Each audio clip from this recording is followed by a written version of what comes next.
Hola, muy buenos días, buenas tardes, buenas noches. Soy la alumna Dulce Galilea Pérez Pérez de la carrera de Ingeniería en Gestión Empresarial. Pertenezco al Instituto Tecnológico del Valle de Etla. Hoy presento la materia de Fundamentos de Física con el maestro o profesor Salomón Rodríguez Bonilla. Hoy presentaré dos temas. Primero, teoría cuántica física.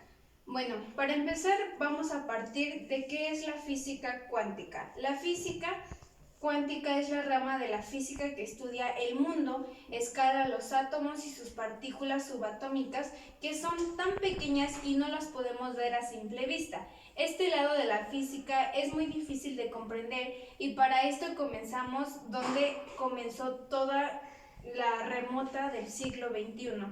En esta época, la mayoría de los científicos pensaban que ya todo estaba inventado, las fórmulas del universo determinado, y se podría resolver mediante ecuaciones. Pero todo cambió gracias a Max Planck en el año de 1900. Planck formuló la energía que se radia en unas unidades pequeñas separadas que llamamos cuantos. De ahí surge el nombre teoría cuántica.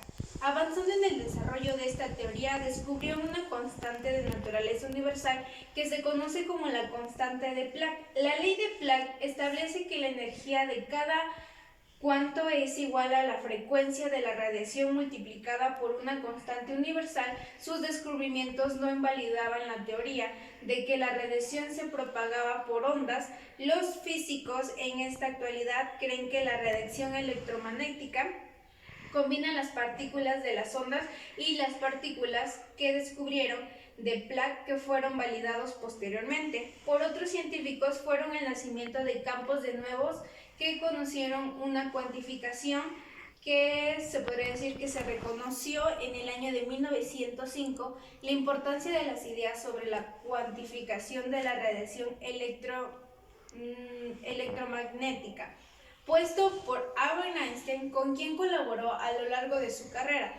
Por todo esto es que Planck es llamado el padre de la física cuántica.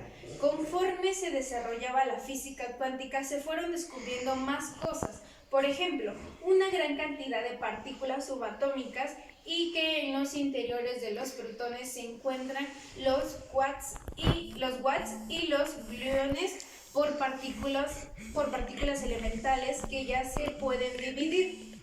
Esto puede ser increíble, pero por los fotones que es posible que nuestros ojos lo pueden detectar muy pocas veces. En este mundo pequeño subatómico, por así decirlo, no podemos predecir absolutamente nada, ya que todo está sujeto a continuas alteraciones, y esas alteraciones afectan por una partícula. Pueden alterar millones de partículas. Dada esta situación, en la física cuántica solamente se hablan de probabilidades, porque no podemos predecir exactamente una partícula subatómica como un electrón con exactitud, como es llamado principio de incertidumbre insercible. Para poder resolver esta insignia existe una ecuación, el cual se encuentra en la parte de aquí. Esta ecuación se determina donde se encuentra un electrón como una onda en un modelo de Bohr. Pero una onda puede abarcar muchos lugares, pero cuando la miramos abarca cualquiera de cualquier lugar donde nosotros la fijamos, que está determinada por la ecuación. Hay que aclarar que cuando decimos esto, que la función de onda y una partícula colapsa cuando se observa, no es al acto de mirar con los ojos, sino al acto de medir la partícula, ya sea con un fotón o más que nada una luz, como cualquiera lo conoce, de esta herramienta de medición o detección. Es importante aclarar este tema porque muchos toman literalmente la palabra observar y creen que el ser humano con sus ojos decide sobre todo el mundo cuántico, y eso no es verdad. Esto va a encontrar a nuestra lógica intuitiva, y para poder resolver este gran problema hubo una reunión de grandes científicos en el cual asistieron personas muy importantes como Albert Einstein, entre otros muchos más. Se le conoce como interpretación de Copenhague, que se basa en que los sistemas físicos cuánticos no tienen propiedades definidas y están en una especie de limbo en el tiempo, antes de ser medidos en el acto, en medir codificaciones en el sistema de colapsión de la función de ondas. Esta dudaría que es una onda partícula que ha desarrollado un montón de ideas y teorías conforme se ha desarrollado la física cuántica. Hay otros temas más complejos que es difícil de entender, tal vez sea demasiada información para procesar, pero se podría decir que está en un estado de superposición, pero es importante tocar el tema de las realidades alternativas. Uno de los experimentos mentales relacionados en el año de 1935 por Edwin en respuesta a la interpretación de Copenhague propia, que por un claro ejemplo que Edwin puso: si un gato en una caja está adentro con un veneno, se podría decir que el veneno solamente tiene una partícula radioactiva para liberarse. Hay una probabilidad del 50% que este gato esté vivo y muerto al mismo tiempo, debido a que la partícula del veneno, que se llama superposición cuántica, y sobre que alguien abra la caja y colapse en un solo estado, según la impartición de colapse, exactamente desde ese punto de la mecánica cuántica fue evolucionado y haciéndose más compleja, hasta el punto de desarrollar más hipótesis que explican la dudalectividad cuántica, según Humberto, en respuestas a la paradoja del gato de Schrödinger. El gato, él supuestamente pudo dar la probabilidad de que está vivo y muerto a la vez en diferentes realidades alternativas, llamadas múltiples universos sin interacción, debido a la decoherencia cuántica del extraño comportamiento de este mundo cuántico que preside en la realidad de desdoblacidad en varias posibilidades, y haciéndose continuamente a nuestros átomos y partículas subatómicas. Tal vez podrían estar en un limbo hasta que alguien los observe en este colapso. Pero nosotros nos podemos preguntar, ¿dónde estamos exactamente?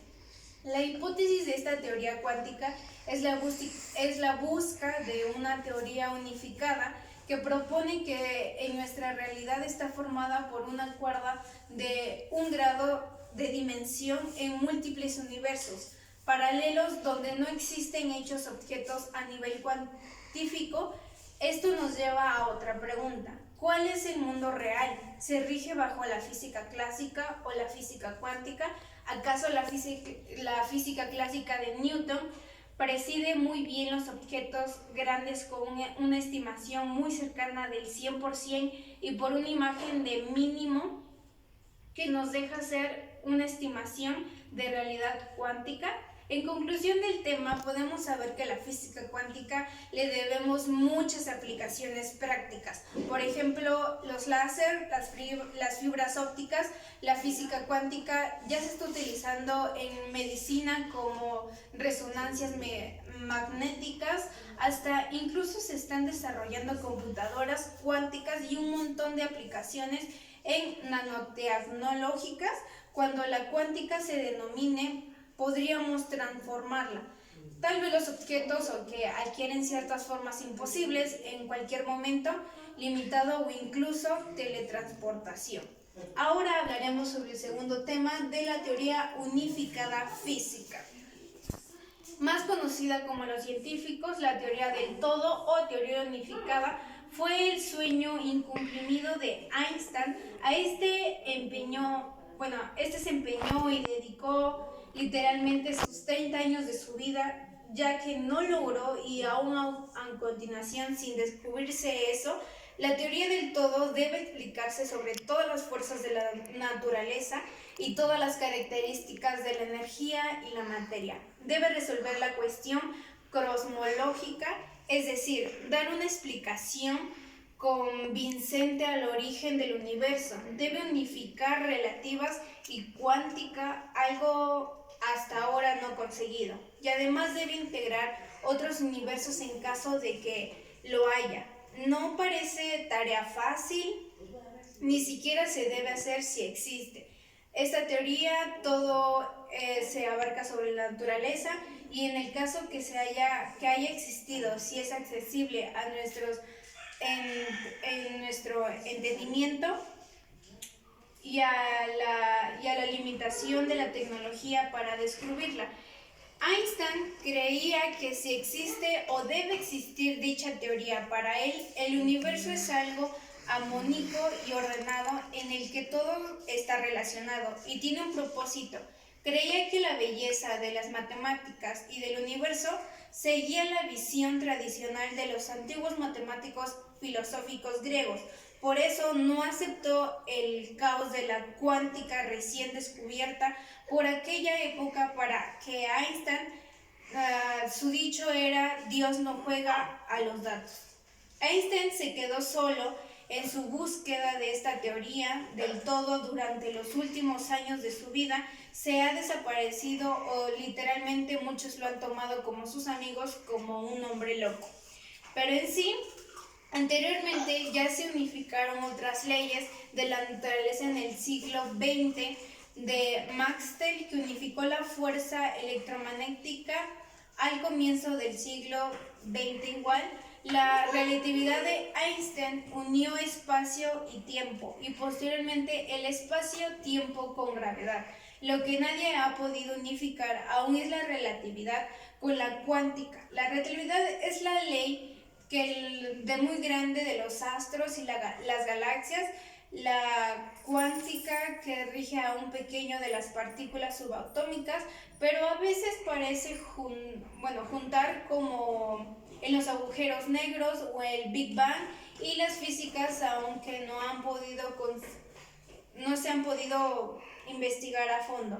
El modelo estándar que denomina hoy la física logró unificar 3 de 4 fuerzas fundamentales de la naturaleza: electromagnetismo, fuerza nuclear fuerte y fuerza nuclear débil. Las 3 se adaptan tanto a la relatividad como a la cuantificación. El problema está en que la cuarta fuerza fundamental de la gravedad del siguiente siendo incompatible con la cuántica. Pero nos preguntamos, ¿qué pasa con esta gravitacionalidad? Nadie se atreve con ella. ¿Quién la ha investigado? ¿Quién ha sabido más a fondo sobre ese tema? No hemos mencionado intentos de unificarla a primera vista. La cosa parece fácil. Tanto la gravitación como el electromagnetismo son el cuadro de la distancia, la fuerte y la débil, ¿no? Esto parece algo profundo, pero sin embargo nadie ha demostrado que sean aspectos diferentes de una misma cosa. No se han unificado. Una de las razones es que aunque tengan la misma dependencia con la distancia, son extremadamente diferentes. En su intensidad, la fuerza de la gravedad es unas de 1040 veces más débil. Por ejemplo, la eléctrica, ese es un claro ejemplo. Esto hace que sea extremadamente difícil experimentar con la gravedad o escala microscópica, que es donde conocemos bien a las razones. Quizás la más importante es que la gravedad, tal como la relatividad generalmente de Einstein, es la más extraña de la fuerza, que en realidad aún no sabemos qué es la gravedad. El mismo Einstein, al proponer la conexión entre la gravitacional y la geometría en el espacio y tiempo, se dio cuenta de que separadas completamente a la gravedad, el resto de las fuerzas, la gravitacional estrictamente ya no es una fuerza, una interacción. En su lugar afecta simplemente al equilibrio y movimiento de un cuerpo como las otras fuerzas. La gravedad transforma la geometría del espacio-tiempo a su alrededor, para Einstein intentó durante los años finales de su vida desarrollar una teoría de campo unificada para todas las interacciones físicas. No lo consiguió, y es claro que si un genio como Einstein fracasara literalmente, es mejor tomar otro camino. De hecho, la inmensa mayoría de los físicos actuales van en sentido contrario en vez de intentar decir las cosas, fuerzas en marco de la gravitacional. Einstein trató de describir y descubrir la gravedad en el marco de la mecánica cuántica. A esto se le llama teoría cuántica de la gravitacionalidad, pero es decir que no existe hasta hoy la teoría cuantificada de la gravitacionalidad. Hasta ahora es un intento de inventarse una teoría de gravitación que esté de acuerdo con los principios cuánticos de incertidumbre de Einstein, que literalmente fracasó, nuevamente lo repito. Pero supongamos que llegamos a tener una teoría cuántica de la gravitacional que supere la cual que Einstein, tal como fácil, porque hasta el momento todos y cada uno de los experimentos y observaciones astrofísicas relacionados están estrictamente de acuerdo con la relatividad general de Einstein. Pero si tuviéramos tal teoría de la gravitación, habría que investigar además si es no unificable con las demás interacciones. Para ello hay dos caminos que ya hemos indicado: la experimentación en los laboratorios de altas energías y las observaciones astrofísicas. El primer camino es prácticamente imposible, ya que haríamos falta de laboratorios que aceleran a las partículas, que prueban en sí hasta energías inconcebibles de 1040 electrones de voltios en las unidades de los físicos de partículas, cuando los más potentes aceleradores actualmente llegan a 1200 electrones voltios, o sean uno seguido de 28 0 de menos potencias, que es lo que necesitamos. Durante mucho tiempo, todo base a nuestro entendimiento de esa fuerza misteriosa, se podría decir, de gravitación, debe venir a las observaciones astrofísicas. En conclusión del tema, la hipótesis de la unificación de todas las fuerzas, que se le llama la teoría del todo, aún estamos muy lejos de ella. Hoy la teoría de cuerdas, que persigue de cumplir el sueño de Einstein, es la principal aspirante a una de las teorías del todo, una variante de la teoría de cuerdas, la teoría M, que crece del poder unificado, y la gravitacionalidad. Para la teoría de la gravedad no sería una fuerza, sino un tipo de partícula provocada por una especie vibración de estas cuerdas. Esta partícula literalmente serían de obsesión hasta la fecha. Es solo una teoría sin demostrar. Como sabemos, aún científicos siguen esperando y identificando que se logre lo que Einstein quería realizar, pero hasta ahorita no se ha podido, no hay pruebas, aunque va a llevar demasiados años por investigarlo o por realizar ese sueño. Aún no se han tenido pruebas o no han conseguido lo que realmente han querido. Espero y les guste el video, que lo hayan entendido, y eso es todo.